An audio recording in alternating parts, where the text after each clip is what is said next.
So yun, no, AKGX, kung sa akin lahat at check lang natin to mga idol, no? So, ang tagal nating nawala eh.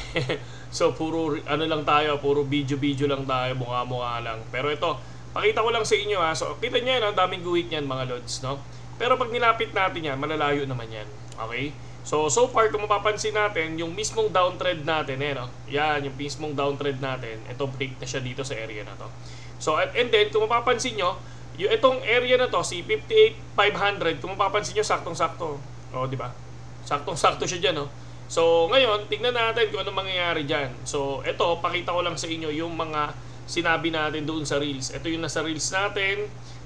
May reversal pagdating ng, 50,500. Okay, so, nagkaroon ng reversal, biglang lumipad dito sa area na to. Okay? So, ngayon, anong next move niyan mga Lodi, no? Sa akin, kung titingnan natin,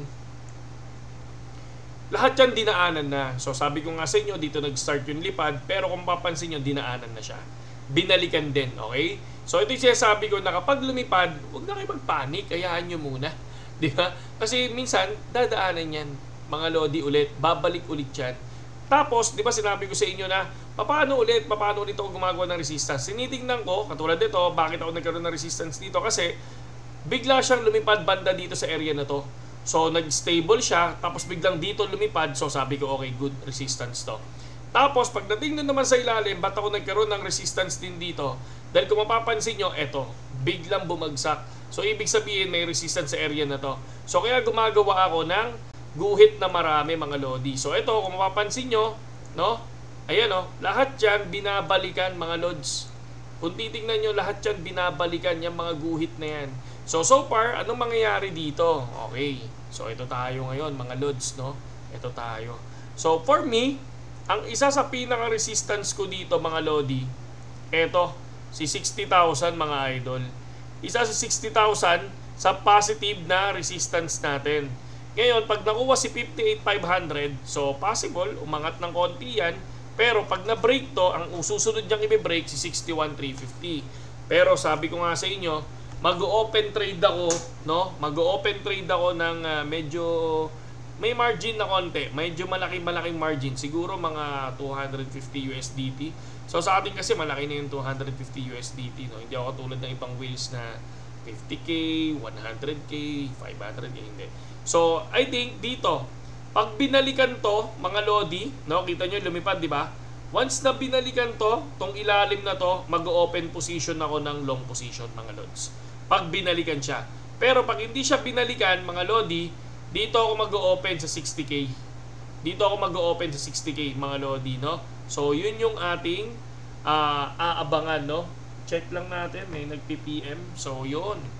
And then, kung mapapansin naman natin mga Lodi, no?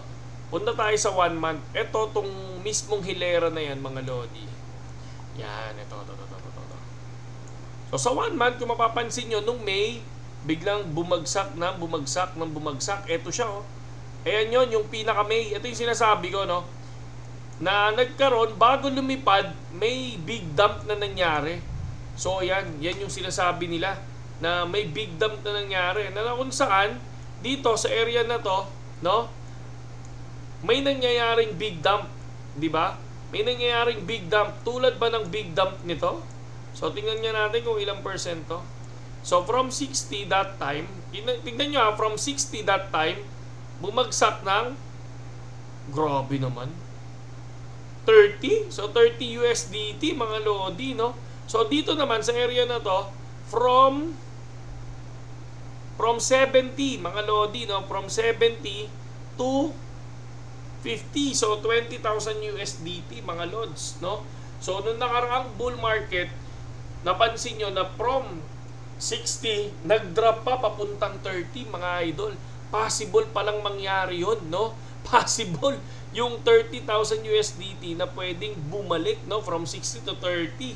So isa yon sa mga tinitingnan natin mga Lodi. Lagi nyo tatandaan. Mas okay kung tumingin kayo na, kunyari, pag bumaksak ba to ng 30,000, kunyari, from 70 to 40, bear market na ba? No? Kunyari, biglang nagkaroon ng ganung candle. Doon sa nakita natin, sa last bull run, from 60 to 30, di ba? So parang ano siya, parang possible pala na pwedeng 50% ang ibaba, no? No, possible na parang 50%. Pero I think hindi umabot ng dulo ng 30 yon. Umabot lang yung candle nun. Parang ganito. Possibility na nagkaroon ng ganun. Ito. Parang ganyan. Parang ganyan. Pero di ba kung mapapansin nyo, kung 25 USDT ang binagsak, pwedeng ano din pala. Pwedeng mangyari. Ito, katulad nito, nangyari na, 20,000. Di ba ito talaga, sure ball, from 70 to 50. Di ba, nag-49.9 pa nga eh, di ba? Nag-49.9 pa nga. Pero kung titingnan natin, nangyayari siya. And then, kung titingnan nyo, bakit hindi pa bear market, di ba? So, ibig sabihin, pwede palang mangyari yun. Di ba? And then, kung titingnan nyo yung fear na nakita natin doon sa fear and tawag dito, greed index, mas lamang na yung fear, no? Sobrang dami. And then ngayon, tingnan natin kung ano nangyari sa... Tingnan nga natin. So, fear. Ito, tingnan natin. Nasaan na siya ngayon? 20, kung titingnan nyo, 2 hours. Dami natatakot, Ayan, 29. Pero, natatakot na sila, di ba? Ngayon, tingnan mo, halos fear. Kung titingnan natin, halos nagbebenta-benta ngayon yung mga tropa na talagang hindi pang long term, di ba? Dadami na takot eh. Pero ngayon, ang ginagawa niya, kinakain ng whales yan. No, kinakain ng whales yan. So ako, hindi pa ako naniniwala sa bear market. Pero dito ako mag-open ng position. Yan, dito. Once na makuha to ulit, possible, no? And then, kung titingnan nyo naman, ang Forex Factory, no?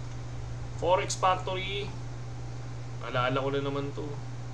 Sa Forex Factory natin, hanapin natin kung nasaan ang CPI. So, 15. So, kung titingnan nyo, ayan, Core PPI, Core PI. So, sa August 13, wala pang CPI ba? Hanap tayo, baka meron na. Ayun, CPI report. Oh, ayan tentative. Hindi, ito. 8:30, kailan? August 14, Wednesday, CPI report. Nakaw, Diyos ko po. Diyan natin makikita yan. Kung paano, kung ano ang mangyayari sa market. Pucha. Babagsak ba o lilipad? Di ba? Ayan yun. Yan yung madugo na maraming ililiquidate, mga idol. Ready kayo dyan, mga lodi, no?